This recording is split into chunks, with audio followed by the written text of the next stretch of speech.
കേരളത്തിൽ CPM-നെ ഞെട്ടിച്ച് അത്യുജ്വല വിജയം നേടിയെങ്കിലും തൃശൂരിലേറ്റ കനത്ത തിരിച്ചടിയുടെ ആഘാതത്തിലാണ് കോൺഗ്രസ് ക്യാമ്പ്.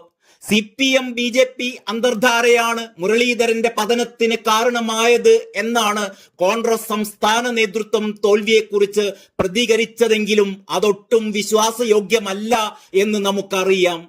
വൻതോതിൽ ചോർന്നത് അവിടെ കോൺഗ്രസ് വോട്ടുകൾ തന്നെയാണ്. അതുകൊണ്ട് തന്നെ പരാജയത്തിൽ സംസ്ഥാന ജില്ലാ നേതൃത്വങ്ങൾക്ക് നേരെ മുരളീധരൻ ആരോപണം ഉയർത്തി കഴിഞ്ഞു. പണ്ട് ലീഡർ കരുണാകരൻ പറഞ്ഞിരുന്ന ആ വാക്കുകൾ ഇപ്പോൾ മുരളിയും ആവർത്തിക്കുകയാണ്. എന്നെ പിന്നിൽ നിന്നും മുന്നിൽ നിന്നും കുത്തി, അങ്ങനെയായിരുന്നു ലീഡർ കരുണാകരൻ അന്ന് പറഞ്ഞിരുന്നത്.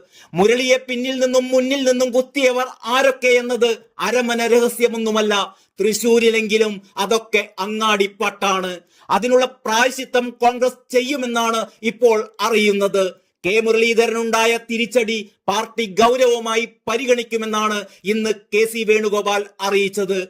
കെ മുരളീധരനെ തൃശൂരിൽ നിർത്തിയത് പാർട്ടിയാണ്. അതുകൊണ്ട് തന്നെ മുരളീധരന്റെ കാര്യത്തിൽ പാർട്ടി ഉചിതമായ തീരുമാനം കൈക്കൊള്ളുമെന്നും KC അറിയിക്കുകയുണ്ടായി.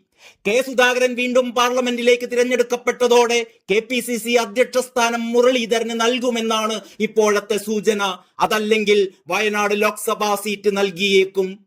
തോൽവിയുടെ പശ്ചാത്തലത്തിൽ ഇനി താൻ മത്സരിക്കാനില്ലെന്ന് ഫലം അറിഞ്ഞയുടൻ തന്നെ മുരളീധരൻ വ്യക്തമാക്കിയിരുന്നു. സ്വരം നന്നാവുമ്പോൾ പാട്ട് നിർത്തുകയാണ് നല്ലത് എന്നാണ് സങ്കടങ്ങൾ മനസ്സിൽ അടക്കി പിടിച്ചുകൊണ്ട് മുരളീധരൻ പറഞ്ഞത്.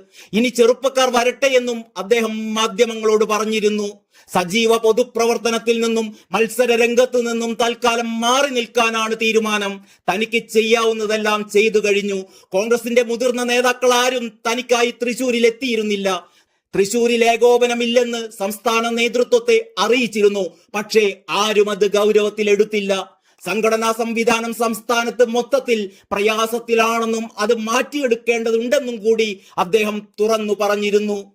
KPCC അധ്യക്ഷ സ്ഥാനം മുരളീധരൻ മനസ്സിൽ കാണുന്നുണ്ടാവണം. മാത്രവുമല്ല, അടുത്ത നിയമസഭാ തിരഞ്ഞെടുപ്പിൽ മത്സരിച്ച് വിജയിച്ചാൽ മുഖ്യമന്ത്രി സ്ഥാനത്തിന് വരെ സാധ്യതയുണ്ടെന്ന് കൂടി മുരളീധരൻ കരുതുന്നുണ്ടാവണം.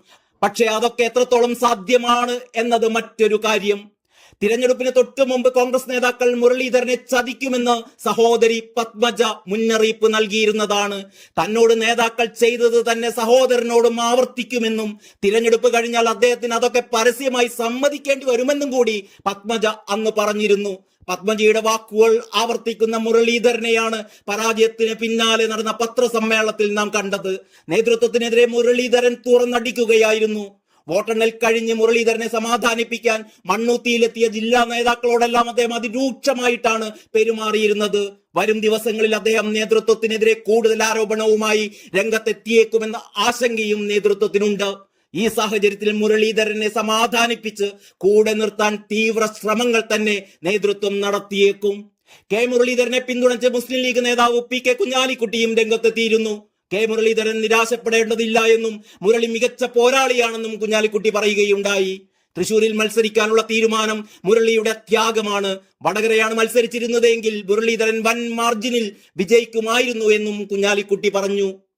മുരളീധരന്റെ ആരോപണത്തിന്റെ മുന വരുന്നത് തിരഞ്ഞെടുപ്പ് ചുമതലയുണ്ടായിരുന്ന TN പ്രതാപൻ മുതൽ ആളെ കൂട്ടാൻ നേതാക്കളെ വിട്ടു നൽകാത്ത കേന്ദ്ര നേതൃത്വത്തിന് വരെ നേരെയാണ്. ആരൊക്കെ പാലം വലിച്ചു എന്ന് മുരളീധരൻ വരും ദിവസങ്ങളിൽ വെളിപ്പെടുത്തിയേക്കാം. News desk Kalakaumudi.